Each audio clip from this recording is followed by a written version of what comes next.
الحمدللہ رب العالمین والصلاة والسلام علی حبیبہ محمد وآلہ وصحبہ اجمعین اما بعد فاعوذ باللہ من الشیطان الرجیم بسم اللہ الرحمن الرحیم كذلك زينا لكل أمة عملهم اللهم سبحانك لا علم لنا إلا ما علمتنا إنك أنت العليم الحكيم مولاي صل وسلم دائما أبدا على حبيبك من زانت به الأبصار. معزز سامعین کرام، السلام علیکم ورحمۃ اللہ وبرکاتہ. سورۃ الانعام کی اس آیہ کریمہ میں اللہ کریم نے ارشاد فرمایا کہ جن کو یہ لوگ مشرک اللہ کے سوا پکارتے ہیں ان کو برا نہ کہو، یعنی گالی نہ دو. پھر کہیں یہ حد سے گزر کر جہالت سے اللہ کی شان میں گستاخی نہ کریں. اور جو حصہ آج تلاوت کرنے کی سعادت نصیب ہوئی ہے، اس میں اللہ کریم نے ارشاد فرمایا ہم نے اسی طرح ہر طریقہ والوں کے لیے ان کا عمل مرغوب بنا رکھا ہے. منع فرمایا گیا ہے کہ کسی نے کسی کو بھی الہ بنا رکھا ہے تو تم ایسی زبان یا ایسے الفاظ جو سخت ہوں، جنہیں گالی کے زمرے میں لیا گیا ہے، تو صبح کے پہلو میں بیان فرمایا گیا ایسے اختیار نہ کرو. بغیر علم، تو جو جہالت ہے ان کی، اس کے سبب وہ جواباً اللہ جل شانہ کی ذات کے حضور گستاخی کریں گے. اب جب اللہ کریم کی ذات کے حوالے سے وہ گستاخی کریں گے تو سبب تو وہ بنا جس نے اس بحث کو چھیڑا یا ایسے الفاظ اختیار کی. اس حصے سے اللہ کریم نے منع فرمایا ہے. پھر دوسرا حصہ میں نے تفصیلاً کل کے بیان میں عرض کیا تھا کہ بنیادی حقوق زندہ رہنا اور مذہب اختیار کرنا، یہ ہر انسان کو اللہ کریم نے عطا فرمائے. اس کا اختیار ہے کہ وہ کیسے بسر کرنا چاہتا ہے. پھر زندگی کے بسر کرنے میں اور انسانی معاشرے میں جو انسان کا باہم رشتہ ہے، اس میں جو کلام ہے اس کا بہت بڑا دخل ہے. جو انداز ہے، جو وہار ہے، بہت بڑا اثر ہے کہ وہ کس طریق سے ہے. اس میں نرمی ہے، اس میں سختی ہے، اس میں لالچ ہے، اس میں بے نیازی ہے. ہر انداز کا اثر پڑتا ہے باہم تعلقات سے لے کر معاشرے کی روش تک. دین اسلام انسان کو اس کی عظمت کی طرف ہر پہلو سے بلندی عطا کرنے کا سبب ہے.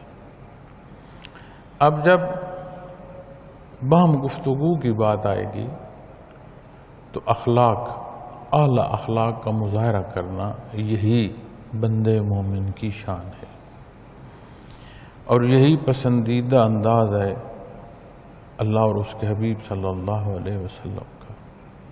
نبی کریم صلی اللہ علیہ وسلم کی حضور کتنی ہی گستاخیاں کی گئیں، آپ نے تحمل، بردباری اور اعلیٰ اخلاق سے ہر پہلو کو جواب دیا. ہر موضوع پر آپ نے بات ارشاد فرمائی.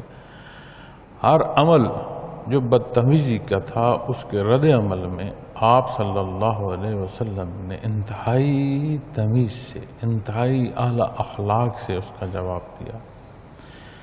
پھر انسانی فطرت ہے کہ جس طرح کے انداز فکر کو وہ اختیار کرتا ہے، پسند کرتا ہے، اور اس پسند کے مطابق وہ انداز فکر اختیار کرتا چلا جاتا ہے.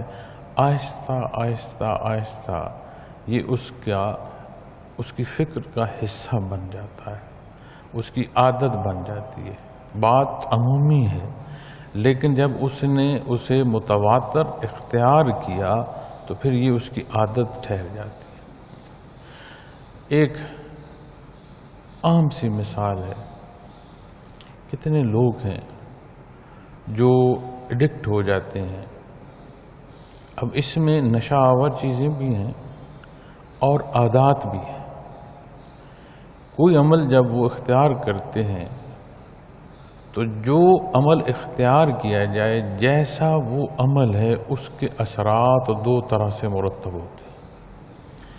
ایک اثرات جو عمل کر رہا ہے اس کے مزاج پر ان کا اثر آتا، دوسرا اس عمل کا جو اثر ہے وہ اس کے گرد و پیش حتیٰ کہ فضاؤں تک اس کا اثر جاتا ہے۔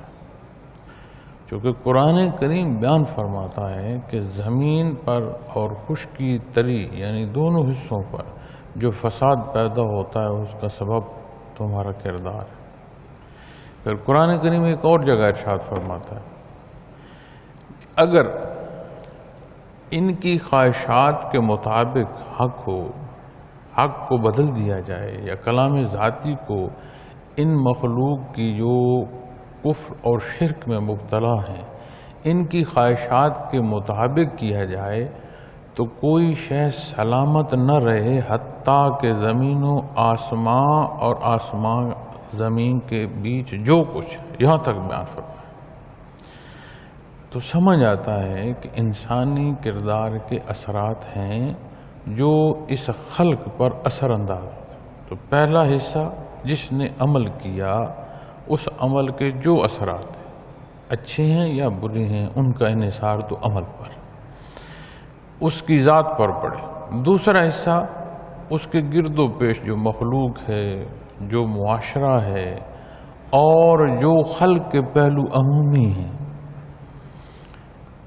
آپ موسم کے تغیر تبدل دیکھ لیں، زمین پر جو تبدیلیاں رونما ہوتی ہیں انہیں دیکھ لیں، سیلاب آتے ہیں، زلزلے آتے ہیں، بیماریاں وبائیں پھیلتی ہیں، بے شمار پہلو ہیں، لیکن جیسا جیسا کردار اور عمل ہے اس طرح کے اثرات مرتب ہوتے ہیں۔ حضرت عمر فاروق رضی اللہ تعالیٰ تشریف فرما ہے، زلزلہ ہے، آپ نے درہ مارا زمین پر اور فرمایا کیا تمہارے اوپر عدل نہیں ہو رہا؟ تو کس لیے کانپ رہی؟ پھر زلزلہ نہیں آیا۔ اب جو کچھ ہو رہا ہے اس میں جو تکلیف میں پہنچتا ہے یہ سمجھا جاتا ہے کہ یہی گناہگار تھا، یہی رسوا ہو رہا ہے، اور جو بچ جاتا ہے وہ یہ خیال کرتا ہے کہ میں تو اعلیٰ ہوں۔ قرآن کریم میں جب دیکھتے ہیں تو تفسیر سے اور اس تحقیقی پہلو سے جو بات سمجھ آتی ہے یہ اللہ کا اپنا نظام ہے اور ہر بندے کا اپنا رشتہ ہے۔ اب رشتے سے مراد ہمیشہ دوستی کا رشتے نہیں ہو سکتا، دشمنی کا بھی تو ایک رشتہ ہی ہے، ایک تعلق کی بات ہے۔ تو تعلقات مختلف ہیں، مختلف پہلو ہیں۔ اب جس جو وبا کا شکار ہوا جانے اللہ کریم نے اس کی کتنی کمزوریاں معاف کر دی۔ اس وبا سے جن کی اموات ہوئی ہے جانے اللہ کریم نے انہیں حوادث کے حوالے سے جو موت کا درجہ ہے وہ عطا فرما دیا۔ جانے اس نے اگلے زندگی کا جو حصہ ہے اس میں جانے کوئی ایسی زیادتی نہ ہو جائے، کیا معلوم۔ حضرت خضر علیہ السلام نے اس بچے کے قتل کا جو سوال حضرت موسیٰ علیہ السلام نے فرمایا تھا، آپ نے جواب میں عرض کی تھی کہ یہ اللہ کا حکم ہے، اور اس نے جوان ہو کر جو راہ اختیار کرنی تھی اس سے خطرہ اس کے والدین تک کی ایمان کا ہے۔ تو اللہ کا حکم، اللہ ان کو صالح اولاد دے۔ اب جو اگلی اولاد اللہ کریم نے انہیں عطا فرمائی اس سے کتنے ہی صوفیاء اور علماء بحث کر کے حدیث کی روشنی میں لکھتے ہیں اور بیان فرماتے ہیں کتنی ہی اللہ کریم نے اس نسل سے اپنے نبی پیدا فرمائے۔ اب یہ وہ راز ہے جو غیب ہے ہم نہیں جانتے۔ اب جو بچ گیا تو قرآن کریم میں تو ایسی صورت بھی بیان فرمائی ہے کہ کوئی زیادتی اور ظلم پر ہے تو اس کی رسی ڈھیلی کر دی جاتی ہے، اس کا وقت دراز کر دیا جاتا ہے کہ جہاں تک بھاگ سکتا ہے بھاگ لے، جو کر سکتا ہے کر لے، ایک روز اللہ کے حضور حساب ہوگا اور کوئی وہاں سے نہیں بھاگ سکے۔ تو بے شمار پہلو ہیں، ان کا انحصار تعلق پر ہے۔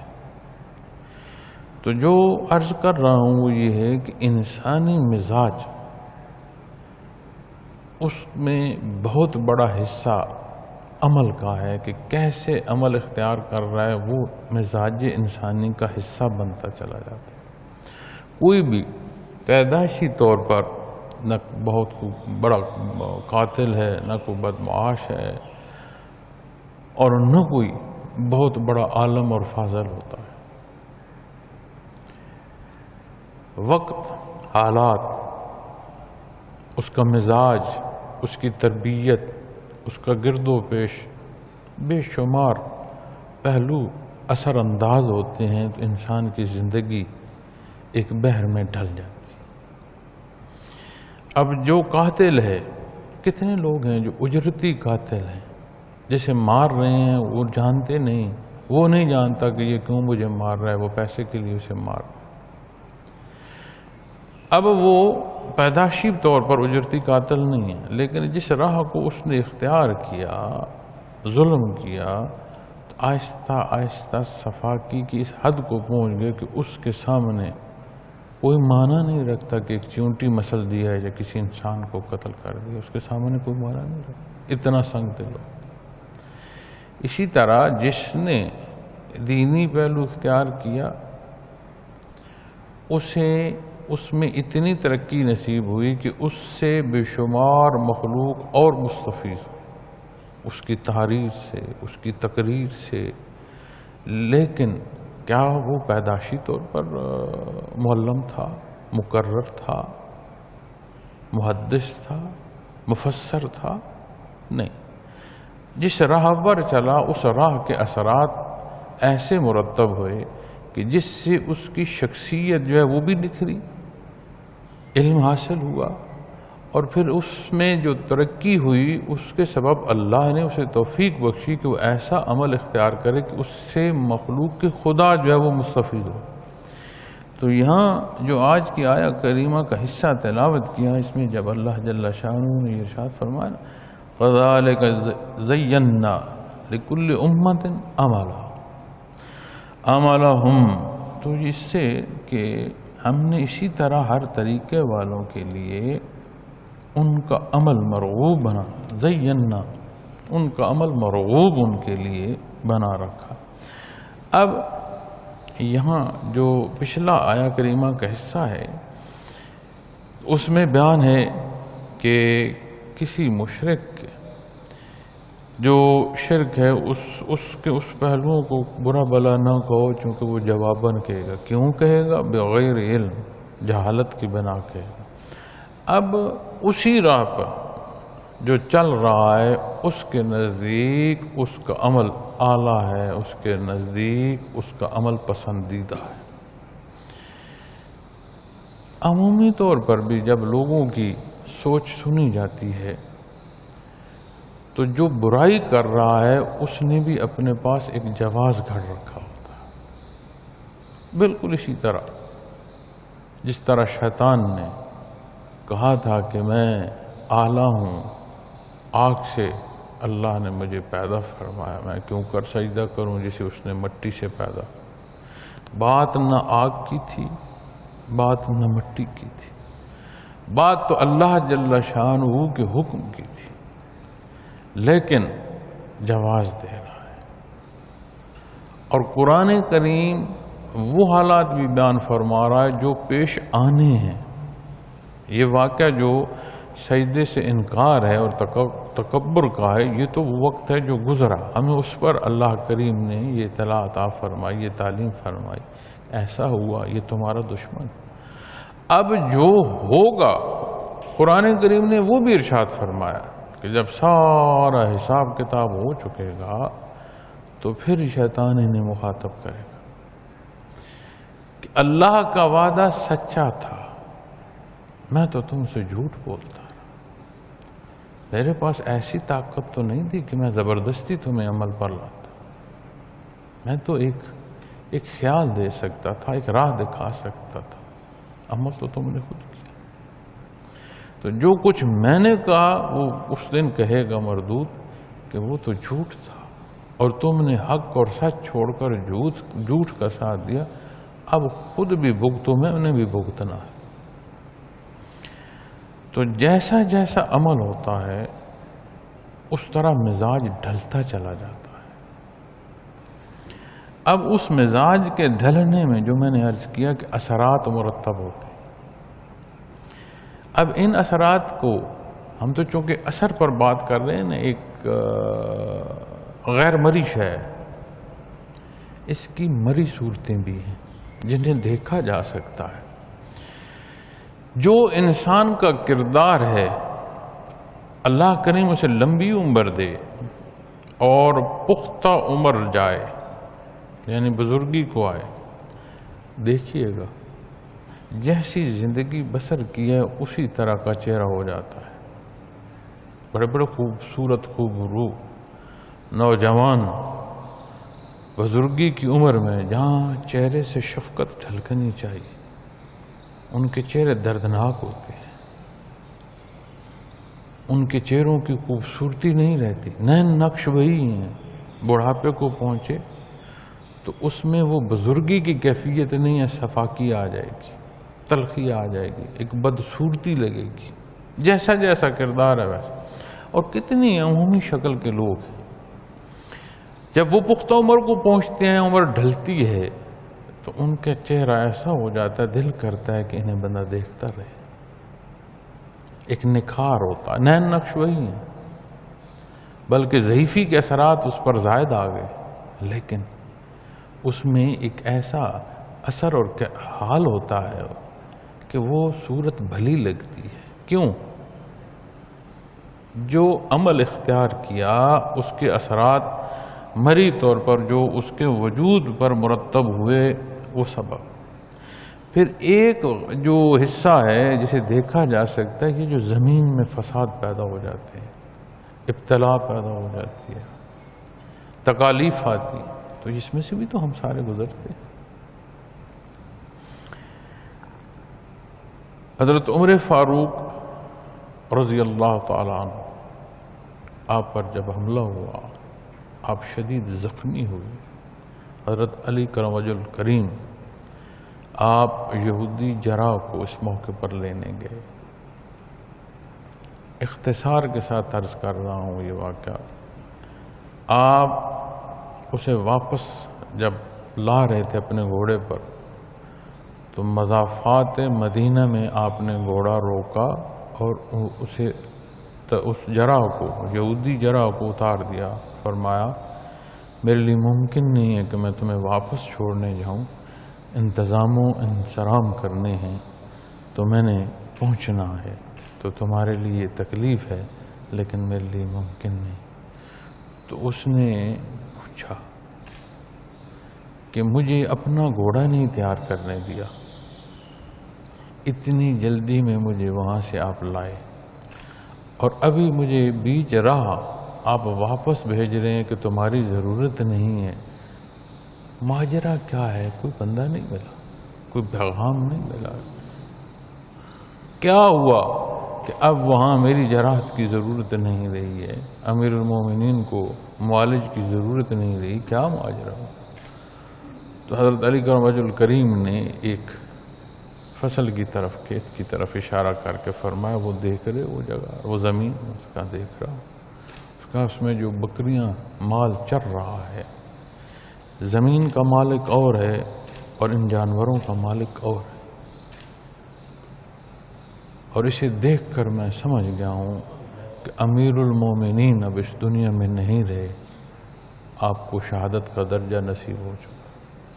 اگر آپ حیات ہوتے، آپ کے عدل کا یہ اثر ہے کہ کسی کی زمین میں کسی اور کی ملکیت کے جانور داخل نہ ہوتے۔ اب کون ہے جو جانوروں کو بتلا رہا ہو کہ اس زمین کا مالک کوئی اور ہے؟ یہ حق نہیں ہے کہ یہاں سے تم چڑھ سکو بغیر اجازت کے یا یہاں داخل ہو۔ تو اس یہودی نے وہ وقت نوٹ کر لیا، اتر گیا، واپس چلا۔ پھر اس نے تحقیق کی تو وہی وقت تھا آپ کی شہادت کا۔ حضرت علی کرم وجہ الکریم نے جو ارشاد فرمایا تھا وہ سچ تھا۔ حضرت عمر فاروق رضی اللہ تعالیٰ عنہ کی شہادت کا وقت تھا۔ اب دیکھیں کتنے اثرات پیدا۔ اس درجے کا عدل ایک دفعہ جب اٹھا، اللہ جل شانہ نے اس مبارک زمانے میں مبارک ہستیاں پیدا فرمائیں، ایسی ہستیاں پیدا فرمائیں جو عند اللہ چنی ہوئی ہیں، منتخب۔ اللہ نے پسند فرمایا ان ہستیوں کو اپنے حبیب صلی اللہ علیہ وسلم کے خدام کے طور پر۔ آپ رضی اللہ تعالیٰ عنہ کے بعد ذو النورین خلیفۃ المسلمین جو نامزد ہوئی حضرت عثمان غنی رضی اللہ تعالیٰ، حلیم الطبع، انتہائی خوبصورت خوب سیرت، باعمل، اور خلفائے راشدین کا دور ہے۔ آپ صلی اللہ علیہ وسلم کی تربیت ہے، اور حضرت عثمان غنی آپ کی اولاد جیسے کتنی خدمت فرمائی، کس درجہ کو پایا کہ فتح مکہ سے پہلے جب یہ واقعہ پیش آیا کہ حضرت عثمان غنی رضی اللہ تعالیٰ عنہ کو شہید کر دیا گیا ہے، تو آپ صلی اللہ علیہ وسلم نے اپنے ہاتھ سے جب بیعت کی تو حضرت عثمان غنی کے لیے اپنا ہاتھ، دوسرا ہاتھ اپنے ہاتھ پر رکھ کر بیعت کی، جسے بیعت رضوان کہتے ہیں۔ تو وہ منتخب ہو، لیکن جب وہ نفاذ کا فرق آیا، منتخب ہونا اور پہلے حصے کا، پہلے ہستی کا برزخ منتقل ہونا، یہ اتنا سارا وقفہ ہے، اتنا حالات پر اثر انداز ہے اس میں۔ تو جو کچھ ہم آج کر رہے ہیں معزز سامعین کرام، اس کی جواب دہی دو پہلوؤں میں پھر سمجھ آتی ہے۔ ایک تو جو عمل کیا، دوسرا اس عمل سے جو مخلوق میں فساد پیدا ہوا۔ قرآن کریم فرماتا ہے اللہ فساد کرنے والوں کو پسند نہیں فرماتا۔ تو جب بے عملی ہوگی، غلطی اور گناہ ہوگا، تو عمل ذاتی تو ہے ہی ہے، اس کے جو اثرات معاشرے پر پیدا ہوں گے اور جو مخلوق کو ایذا پہنچے گی، اس کا حساب پھر دینا اور مشکل ہو جائے۔ تو جس راہ کو کوئی اختیار کرتا ہے، اللہ جل شانہ اسی کو اس کو مرغوب بنا دیتے، کیونکہ اس کی پسند ہے، اس کی چاہت ہے، اور مذہب اختیار کرنے کا حق اللہ کریم نے ہر ایک کو دیا ہے۔ اِنَّا هَدَيْنَاهُ السَّبِيلَ إِمَّا شَاكِرًا وَإِمَّا كَفُورًا، اس کی مرضی جس راہ کا انتخاب۔ اب جس راہ کا انتخاب کیا ویسا راستہ ہو۔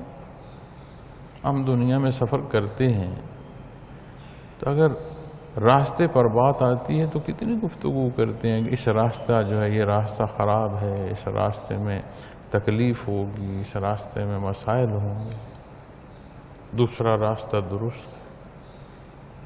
حالانکہ دنیا میں اختتام جو منزل ہے وہ ایک ہوتی ہے کہ کسی نے ایک شہر کو جانا ہے، اس کو 2 یا 3 راستے جاتے ہیں، اس میں سے انتخاب کرتا ہے۔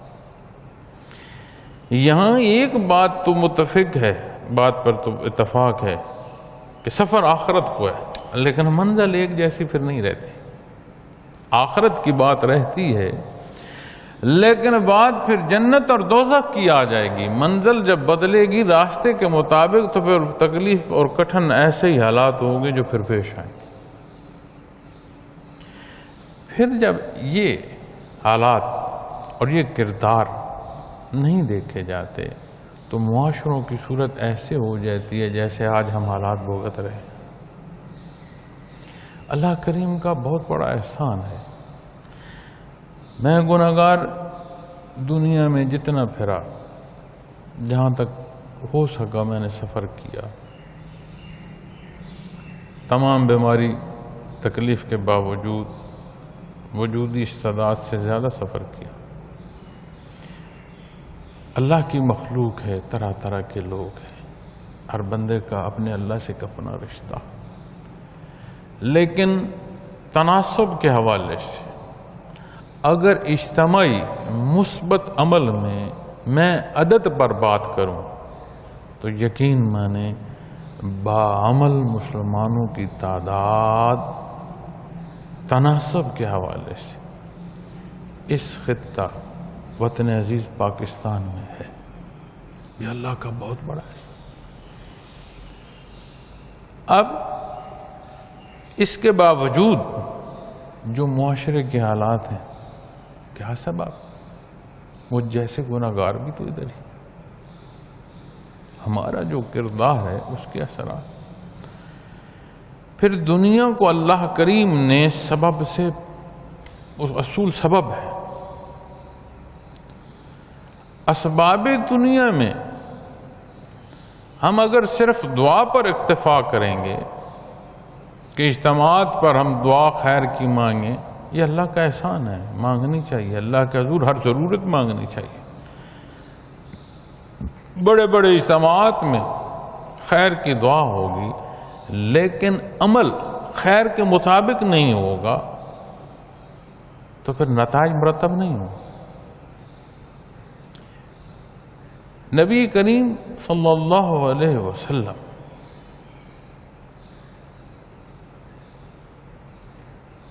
مدینہ منورہ میں بھی دعا فرما سکتے تھے۔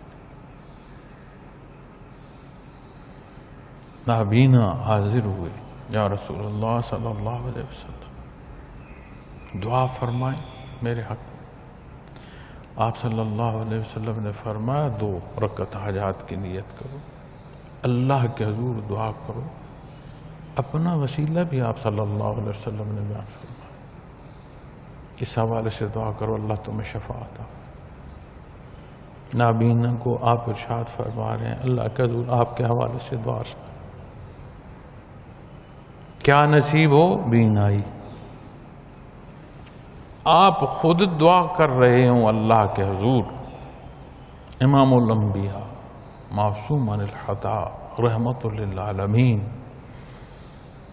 کیا درجہ رکھتی ہو؟ ما شما تو سمجھ ہی نہیں سکتے کہ اسے سمجھا جا سکے۔ تو مدینہ منورہ میں آپ نے فتح کی دعا نہیں فرمائی؟ کہاں دعا فرمائی؟ 313 اصحاب،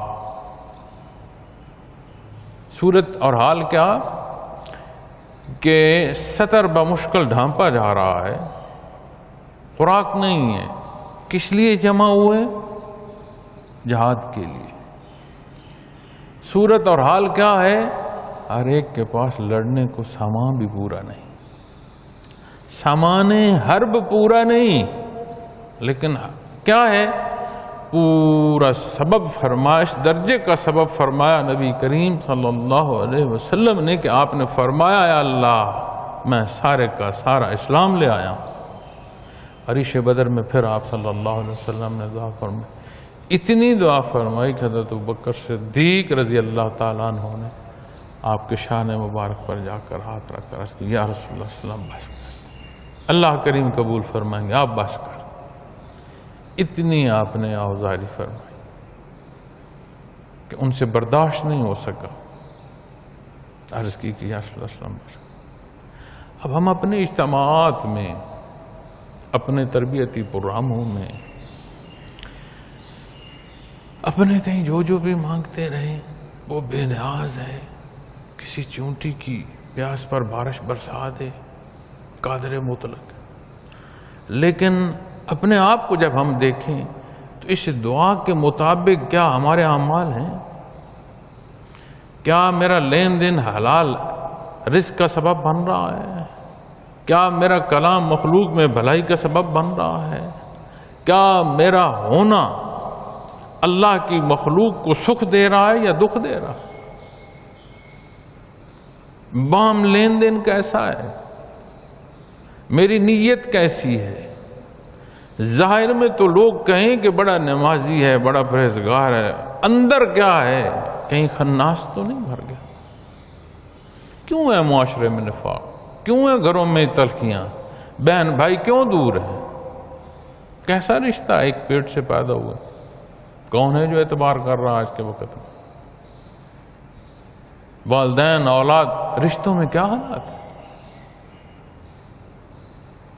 تو اللہ کے حضور دعا نیک عمل ہے، اجر اور ثواب بھی نصیب ہوتا ہے، ضرورت بھی پوری ہوتی ہے، اجر اور ثواب بھی۔ اصول جو ہے اسے اختیار کرنا ہے۔ ہمارے ذمے اپنے حصے کا مثبت کام، اپنا کردار ادا کرنا، قرآن و سنت کے مطابق کردار ادا کرنا، پھر توکل ہے۔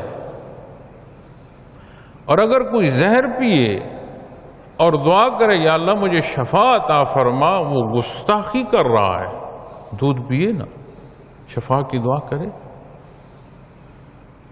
تو آج جب ہم اپنے حالات کو دیکھتے ہیں، اس افراتفری کو دیکھتے ہیں، بڑا عظیم ملک ہے، اس میں کوئی ایسی شے نام لیں جو اللہ نے دنیا میں پیدا فرمائی اور اس خطہ زمین میں نام لیں، معدنیات میں لیں، اجناس میں لیں، دنیا کے ممالک جنہیں ہم ترقی یافتہ کہتے ہیں، ان کی ترقی میں جن کا کردار ہے، ان میں سے افراد پر بحث کیجئے گا کتنی اس خطہ زمین کے فرد ملیں گے جو اس ترقی کا سبب بن رہے ہیں۔ استعداد پر بات کر رہا ہوں، کیا سبب؟ ایک شے پوری ہوتی ہے، دوسری ختم ہو جاتی ہے۔ آج ایک واویلا ہے، کل دوسرا واویلا ہے۔ تو مجموعی طور پر ہم سب کی ذمہ داری ہے، یہ ہمارا گھر ہے۔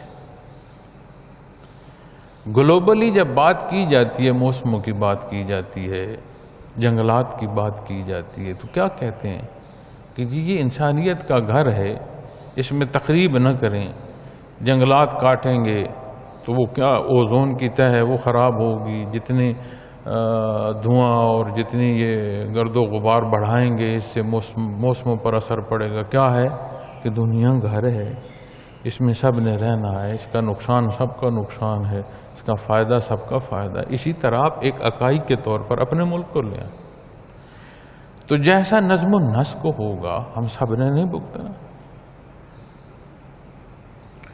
تو قطع نظر اس سے کہ میرے مثبت عمل سے کیا تبدیلی نعروں سے نہیں آئے گی۔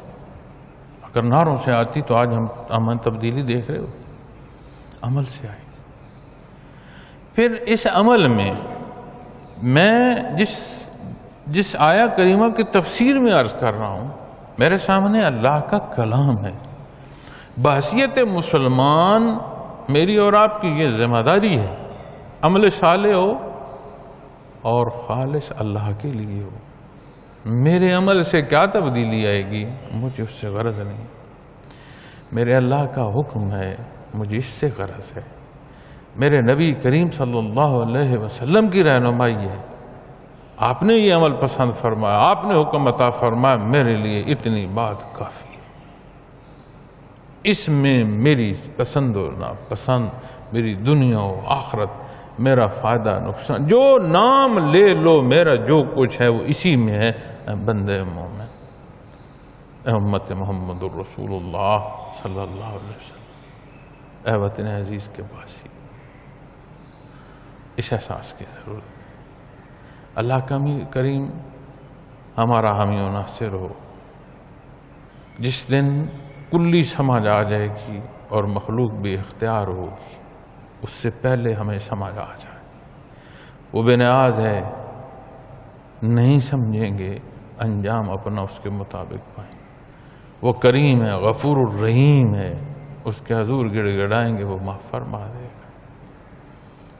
اللہ وہ راہ اختیار کرنے کی توفیق عطا فرمائے جو اللہ کو پسند ہے، جو نبی کریم صلی اللہ علیہ وسلم کی رہنمائی، جس کا خاتمہ خیر ہے۔ وآخر دعوانا الحمدللہ رب العالمین۔